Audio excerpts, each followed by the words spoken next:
Hi there, wonderful people. Happy Solstice to you all. I've got a little 3-card reading that I'm going to throw out there, and hopefully this touches you and maybe brings something up for you which is helpful in some way. So the first card that came up was this Hierophant reversed, and really the way I'm going to be reading this is in a personal relative way, or how I relate to this reading personally. So this was the first the card that came up, and these 2 cards came up either side. So we're going to look at the Page of Pentacles reversed and the Hermit as well as the Hierophant. So the Hierophant is, when I was looking at it, it was really triggering this idea of, here is this figure who's supposed to be, in a way, like a messenger of God or a messenger of the divine, and there are 2 disciples in front of this priest-like figure who's supposed to be the ordained sort of channel, in a way we can see it, for divine truth. When I was looking at it, I was going, well, yeah, I'd like to be that. Yeah, I mean, I'd like to be that open channel, and yet this card is reversed, and so it was really triggering those questions that says, how am I either not like a devoted disciple, and how am I not a very clear channel for the divine? And I realized that the most important way that we can become or embody this Hierophant is through our will, and it's a will to be of service. Yes, the kind of priesthood type dynamic in our religions does not always have the most ethical example of service to humanity, but this is really who this is inside of ourselves. This is the part of us that's dedicated to the God One consciousness, source, love, universal, collective. This is the part of us that's dedicated to the divine and has dedicated his life to a divine work. And I realized that this is part of our journey, because we all have this wonderful gift we call free will, and we take it very seriously, and we take our individuality very seriously, to the point where we've forgotten why we've got it. And is there one why? No, there's not one why, but the free will is kind of like a challenge. It's like saying to consciousness, let's take away the divine connection, and let's just throw in the ability to do whatever you want with your creative essence, and you can create an abundance and an unlimited, infinite amount of things in this apparent separate world. And let's see if you find and you can touch that desire to come back to oneness again, which is, in essence, who we are, where we come from, and where we're all going to. And it's like a challenge. It's a challenge that I think the Hierophant represents as us taking more seriously.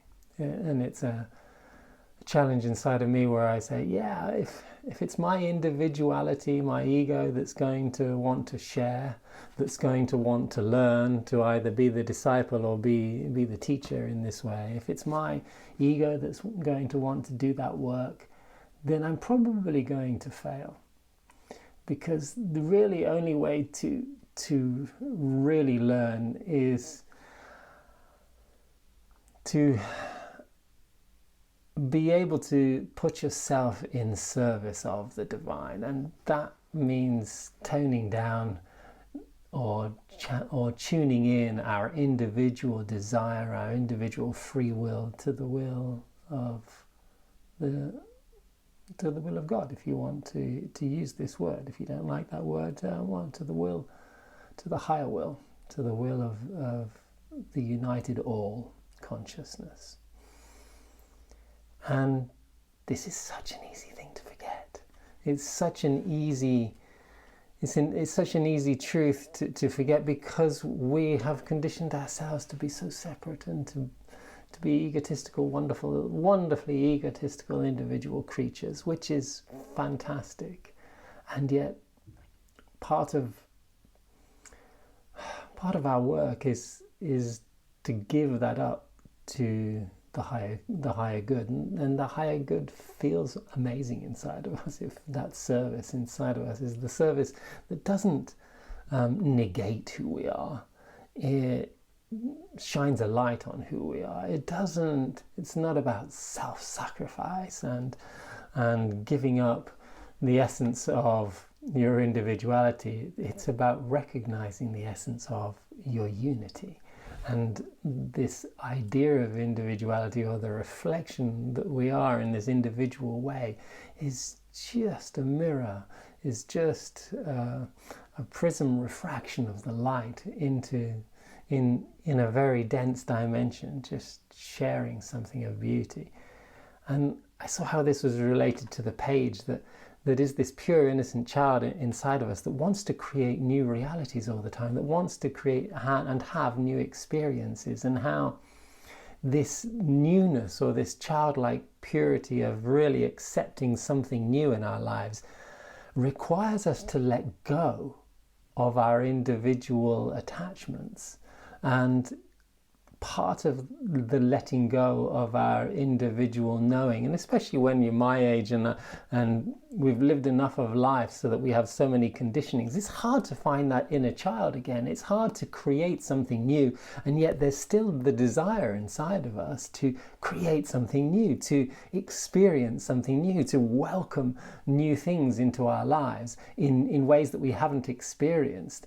It might be scary, we might not understand what that means, but part of what we need to embody in order for us to feel open is that hierophant inside of us that's open to learn, because we feel like we are just a representative or a channel for the divine.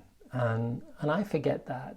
I try to figure things out and make things happen through my own effort, which is valid and wonderful and great, but if I'm trying to do things just on my own steam, I'm forgetting the real fire that's behind the steam of who I am in the first place, and that is never going to allow me to channel this higher will into my life, and it's never going to really allow me to be open to experience something new. I'm going to carry on experiencing the same old egotistical stories and what they attract into my life, and it's only then that I can step into my wisdom. And the hermit comes in here to say, yeah, go and jump away, go and spend some time in the cave for a little bit. Remember why you're here. Remind yourself of the wisdom that you've come here to share, that this doesn't belong to you. It's not yours, it never was. You're only ever going to be a channel, and you're only ever going to be here to hold space for this world around that is calling to be seen, calling to be recognized, and calling to be heard. And we've got to see and hear all of the divine that wants to come through us. And in order to do that, we've got to stop listening to the me, and the I, and how important our individuality is. Not that it isn't important, it's just it can block a more pure and divine connection, and it can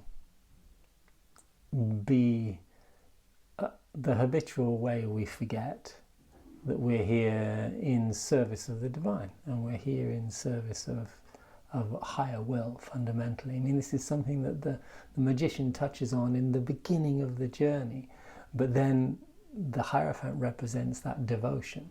And it's like a very strong devotion, not like I'm going to be a man of the cloth, they say. And all this means is, hey, this is what's the most important for me. And yeah, and I was thinking about this, and I've been speaking about this as I've been bringing out this new course of the Fool's Love Journey, and I was sharing with a group my manifestation journey, that this is something that I've definitely forgotten so many times, and I forget continuously that, hey, what are we here doing really? Are we here just, you know, randomly and mostly unconsciously expressing individuality? Yes, of course that's what we're doing.